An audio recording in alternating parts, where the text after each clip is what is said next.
La bonne nouvelle, c'est qu'il y a de plus en plus de salariés qui veulent lancer un business. Le problème, c'est que généralement, la plupart des salariés choisissent le mauvais statut juridique pour leur cas. Et du coup, vous vous faites avoir au niveau des impôts. Vous allez payer beaucoup trop d'impôts parce que c'est une source de revenus en plus supplémentaire. Et du coup, c'est ce qui vous fait payer beaucoup trop d'impôts. Dans cette vidéo, je vais te dire exactement quel statut choisir pour ton business en fonction de ton cas. Et regarde bien jusqu'à la fin, on va voir des exemples concrets entre la SASU, le URL et la micro-entreprise. Donc, soit tu veux lancer un business rapidement sans prendre trop de risques, soit tu as déjà un bon salaire en CDI, on va voir dans cette vidéo ce qu'est un bon salaire dans ce cas-là, et une information supplémentaire, si tu penses en faire qu'un side business, c'est-à-dire faire moins de 20 000 euros de chiffre d'affaires avec ton business par an, bon bah ça sera le cas numéro 1, et si tu penses faire plus de 20 000 euros de chiffre d'affaires par an, bon bah là on verra le cas numéro 2. Le profil numéro 1, si tu démarres, si tu testes une activité, très sincèrement, je te conseille de choisir la micro-entreprise pour plusieurs raisons. La micro-entreprise, elle est facile à créer, tu passes sur mon lien en description et tu peux la créer en 10 minutes, on s'occupe de tout. T'as pas besoin de comptable, ni de bilan comptable chaque année. Et ce qui est top avec la micro-entreprise, c'est pour ça que tu prendras moins de risques en créant une micro-entreprise, parce que tu as aucun frais fixe. Contrairement à l'URL ou la SASU, où bah là justement tu vas devoir payer un comptable, un bilan comptable, etc. Donc la micro-entreprise, elle est beaucoup plus légère d'un point de vue administratif. Si vous êtes dans le cas numéro 1, donc c'est-à-dire que vous lancez un business rapidement et que vous n'avez pas un gros salaire avec votre CDI actuel,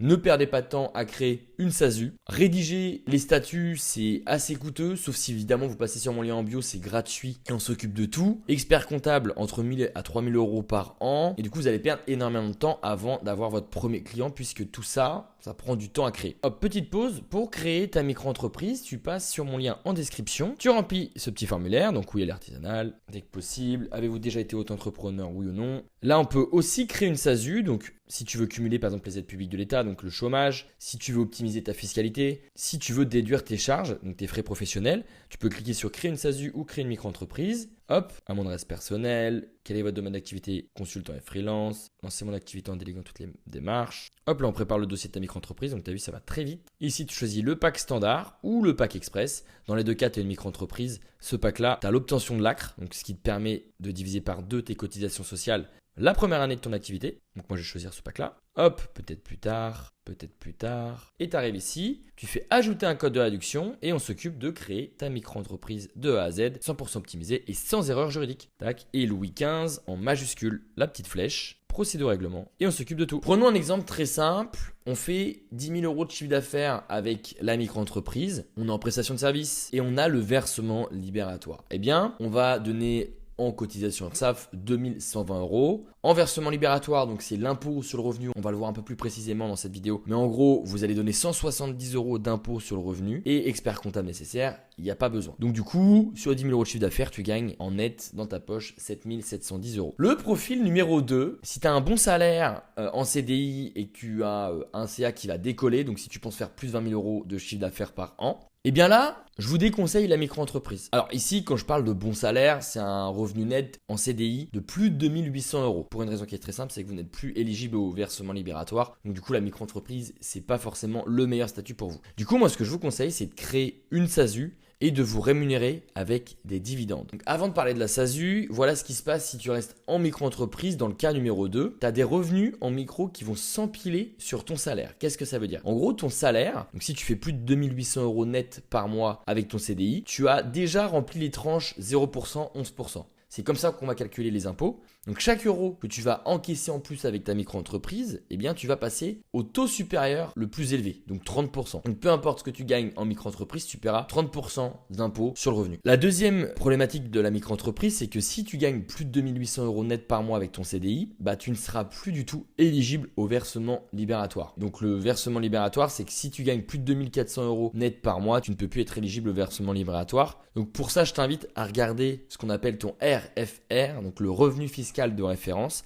Et s'il a dépassé 27 478 euros, tu ne pourras plus opter pour le versement libératoire. Et dans ce cas-là, la micro-entreprise n'est pas du tout le meilleur statut juridique pour toi. Et enfin, avec la micro-entreprise, tu ne peux pas déduire tes frais professionnels. Donc c'est ça ce qui est top avec la SASU, c'est que si tu es en CDI et que tu lances un business, eh bien, tu vas pouvoir faire passer par exemple ton téléphone, cet ordinateur, cette caméra directement sur ta société. Du coup, tu feras moins de bénéfices avec ta société, mais tu paieras beaucoup moins d'impôts. Donc en fait, ça c'est une stratégie pour éviter de donner un maximum d'argent à l'État, au moins cet argent-là, il va te servir pour acheter certains outils professionnels. Pourquoi les revenus de ta micro-entreprise sont taxés à 30% ? Dans le cas numéro 2, très simple. L'impôt est progressif, tu ne paies pas 30% sur tout. En fait, c'est par tranche. Là, on a toutes les tranches, par exemple. Si tu gagnes entre 0 et 11 000 euros par an, eh bien, tu vas payer 0% d'impôt. Si tu gagnes entre 11 000 et 28 000 euros, tu vas payer 11% d'impôt, etc., etc. Toi, si tu fais plus de 2 800 euros net par mois, eh bien, tu es dans cette tranche-là. Donc, ça veut dire, si tu fais par exemple 29 000 euros par an avec ton CDI,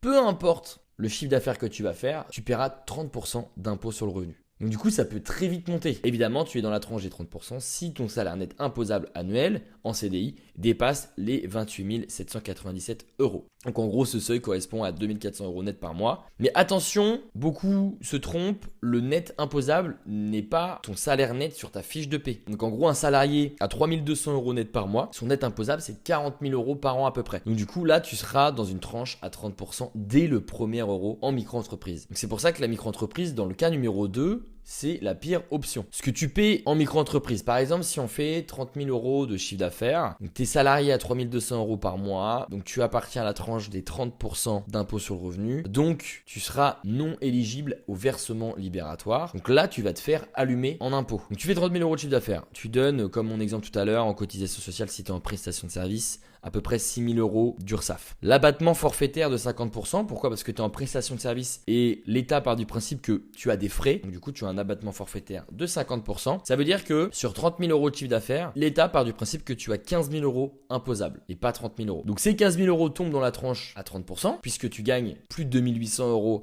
avec ton CDI. Donc du coup là tu vas voir, ça va faire très mal, tu vas donner 4 500 euros d'impôt sur le revenu par an pour 30 000 euros de chiffre d'affaires. Donc pourquoi 30% et pas 11%? Je vais te montrer concrètement comment ça fonctionne. Donc tu as un salaire de 40 000 euros qui a déjà rempli en fait la tranche 0% et la tranche 11%. Donc on peut le voir ici. Donc de 0 jusqu'à 11 000, 0%. Donc du coup là ton salaire, il a dépassé les 11 000. Mais il a aussi dépassé la deuxième tranche. Donc de 28 000. Donc du coup, tu arrives directement dans cette tranche-là entre 28 000 et 82 000. Cette tranche-là va payer 30% d'impôt. Donc en gros, ça fonctionne par pile. Salaire CDI, hop, 0% jusqu'à 11 000, 11% jusqu'à 28 000. Mais du coup toi, 30%. Donc là, les revenus de la micro vont appartenir à la pile des 30%. Peu importe, tu fais 10 euros de chiffre d'affaires, tu paieras quand même 30% d'impôt sur les 10 euros supplémentaires. La solution, dans ce cas-là, c'est de créer une SASU. Donc pareil, vous pouvez cliquer sur mon lien en description, on s'occupe de la créer gratuitement. Et en fait, l'objectif, c'est de créer une SASU, mais aussi de se verser des dividendes. Donc moi, ma solution, dans ce cas-là, en CDI, tu as déjà un salaire qui t'assure une protection sociale et qui t'assure un revenu. Donc moi, ce que je te conseille, c'est de ne pas te verser de salaire. Comme ça, tu évites les 83% de charges patronales avec la SASU. Et ce qui est top avec la SASU, c'est que tu vas pouvoir ensuite te rémunérer en dividende. Donc ta SASU, ensuite, elle peut déduire toutes tes charges réelles. Donc par exemple, mon téléphone, mon ordinateur, la caméra, des restaurants, l'essence de ta voiture, etc. Et du coup, ça va réduire le bénéfice de ta SASU. Et comme ça réduit le bénéfice de ta SASU, tu donnes moins à l'État. Contrairement à la micro-entreprise, eh bien en SASU, tu vas payer des cotisations sociales sur ton bénéfice et pas sur ton chiffre d'affaires. D'où l'intérêt de payer des frais professionnels pour réduire ton bénéfice. Contrairement à la micro-entreprise, tu peux faire 10 000 euros mais avoir 3 000 euros de frais par exemple, donc payer des prestataires, etc. Tu vas payer des cotisations sociales sur les 10 000 euros de chiffre d'affaires et pas les 10 000 euros moins les 3 000, c'est-à-dire 7 000 euros. Donc si tu as beaucoup de frais professionnels, de manière générale, la micro-entreprise, c'est le pire statut juridique pour toi. Et enfin, ma technique, c'est tu as ton salaire de CDI et tu vas pouvoir te verser chaque année des dividendes avec ta SASU. Tu es imposé à 30%, donc ce qu'on appelle la flat tax. Donc tu as juste ça à payer. Et ce que tu vas payer sur les dividendes, pour que tu puisses mieux comprendre, en gros c'est une flat tax à 30%, mais pour que tu puisses mieux comprendre, tu as des prélèvements sociaux donc de 17,2% et l'impôt sur le revenu de 12,8%. Si tu te verses par exemple 10 000 euros de dividendes, eh bien tu as 7 000 euros net dans ta poche avec ta SASU. Petite comparaison, tu as un chiffre d'affaires de 30 000 euros. Voici ce qui va te rester en micro-entreprise et voici ce qui va te rester avec une SASU et des dividendes. Et tu vas voir que dans ce cas-là, la SASU est beaucoup plus avantageuse. Hop, on fait un chiffre d'affaires de 30 000 euros. Donc là, on a 0 euros de charge déductible. Charge sociale, si on est en prestation de service, 6 360 euros à donner à l'URSSAF. Il n'y aura que 15 000 euros imposables. L'impôt sur le revenu, donc par tranche, hop, 4 500 euros d'impôt sur le revenu, c'est énorme. Et enfin, dépenses de ta poche, si par exemple on a des frais professionnels, c'est un exemple, eh bien moins 8 000 euros, mais c'est de ta poche. Donc du coup, en net, il va te rester 11 000 euros. SASU avec des dividendes, hop, chiffre d'affaires de 30 000, moins 8 000 euros de charges déductibles, donc c'est directement ta SASU et pas toi en perso qui le paye. Bénéfice avant impôt sur les sociétés, 22 000 euros, avec l'impôt sur les sociétés de 15%, 3 300 euros. Bénéfice après l'impôt sur les sociétés, il va te rester 18 700 euros. Et la flat tax, moins 5 610 euros. Donc en gros, il va te rester plus de 13 000 euros. Donc sur le même chiffre d'affaires, on se rend bien compte que la SASU, avec des dividendes, te fait gagner plus de 1 950 euros net de plus par an. Et ça, c'est sur 30 000 euros de chiffre d'affaires. Donc l'écart va forcément grandir si tu fais des chiffres d'affaires à 50 000 euros par an, et même plus. Moi, je te déconseille de créer une SASU. Tant que tu n'as pas 25 000 euros ou 30 000 euros de chiffre d'affaires annuel, ou alors un salaire en CDI qui est supérieur à 2 800 euros net par mois, je te conseille une micro-entreprise. Par contre, si tu as un CDI supérieur à 2 800 euros net par mois et que tu penses faire au moins 20-30 000 euros de chiffre d'affaires annuel régulier, bon bah là, je te conseille de créer une SASU. Parce qu'en fait, en dessous de ce seuil, c'est pas rentable pour toi parce que tu peux être en micro-entreprise et opter pour le versement libératoire. Mais ça, c'est seulement si tu as un salaire en CDI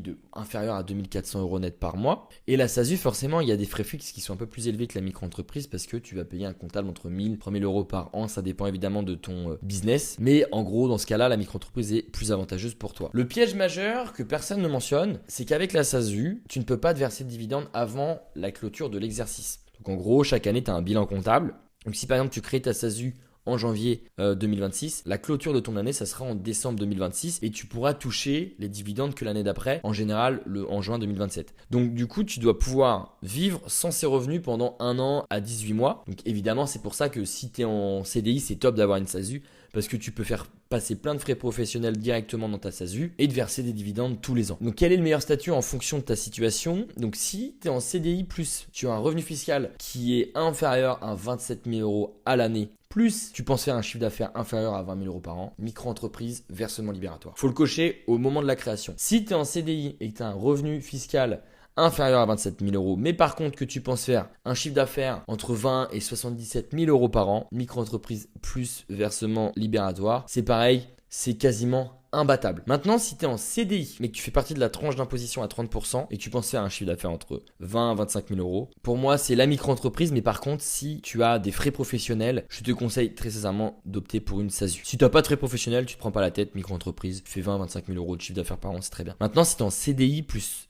tu appartiens à la tranche des 30% et que tu penses faire un chiffre d'affaires supérieur à 25-30 000 euros, la SASU, dividende est évidemment calculé avec un comptable, mais en gros, tu ne te verses pas de salaire, tu te verses uniquement des dividendes et tu as ton CDI qui te permet de vivre tous les mois. Et enfin, si tu veux quitter ton CDI à terme et que tu penses faire un chiffre d'affaires inférieur à 30 000 euros, micro-entreprise plus, opter pour une prévoyance obligatoire parce que la micro-entreprise, tu n'as pas forcément de protection sociale. Si tu veux quitter ton CDI plus avoir un chiffre d'affaires supérieur à 40 000 euros et avoir une protection sociale max, parce que la SASU, elle coûte cher, mais c'est le meilleur statut juridique pour une couverture sociale quasiment à 100%, c'est la SASU qu'il faut choisir. Donc ce qui coûte des milliers d'euros aux personnes qui se lancent dans le business en 2026, c'est de créer une SASU trop tôt. Donc à 10 000 euros de chiffre d'affaires, tu perds 15 à 30% en frais fixes avant même d'encaisser un seul euro, cause du comptable, etc. Rester en micro-entreprise sur longtemps, donc si pareil tu appartiens à la tranche des 30% d'impôts, bon bah là à 40 000 euros de chiffre d'affaires, tu vas payer entre 3 à 5 000 euros d'impôts de trop par an, vs la SASU uniquement avec des dividendes. Évidemment, il y a beaucoup d'erreurs aussi où des gens oublient de mettre de côté pour l'impôt sur le revenu. Donc moi je te conseille de mettre 10-15% de ton chiffre d'affaires tous les mois de côté pour payer ton impôt à la fin de l'année. Oubliez de vérifier aussi votre contrat de travail si vous voulez vraiment cumuler un business plus votre CDI. Il y a soit des clauses d'exclusivité, soit des clauses de non-concurrence. Donc vérifiez bien ça auprès de votre contrat de travail. Et enfin, confondre évidemment chiffre d'affaires et bénéfices pour évaluer la micro-entreprise. Parce que ok, si tu fais 15 000 euros de chiffre d'affaires en micro-entreprise, c'est top. Mais par contre, si tu as 6 000 euros de dépenses professionnelles pour faire tourner ton business, si tu payes des prestataires, si tu as beaucoup d'abonnements, etc.,